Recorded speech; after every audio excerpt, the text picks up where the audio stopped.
नमस्ते दोस्त।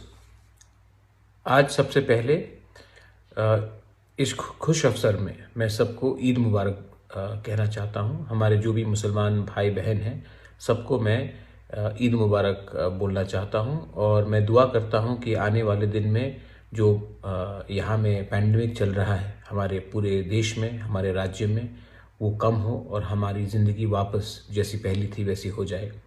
तो मैं आज के दिन आप सब से ईद के इस खुश अवसर में मैं दुआ करता हूँ कि ये जो कोरोना का महामारी है वो ख़त्म हो।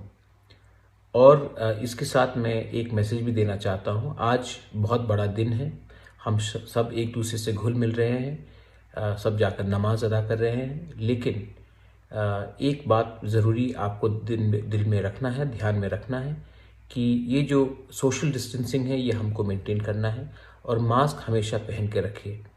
किसी को एक मौका नहीं मिलना चाहिए कि किसी भी धर्म को देखकर कोई बोले कि कोरोना इनके लिए स्प्रेड हुआ है, तो हम इनको मौका भी नहीं देना चाहते हैं। मैं सबको कहना चाहता हूँ आप ईद अच्छी तरीके से मनाइए, सोशल डिस्टेंसिंग रखिए और भीड़ भाड़ मत कीजिए, मास्क पहन कर रखिए। इस महामारी में हम सबको एक संग होकर, इस देश को एक संग होकर, हर धर्म को एक संग होकर आगे बढ़ना है। आखिर में मीडिया में एक रिपोर्ट आया था कि राजमाता को कोरोना हुआ है।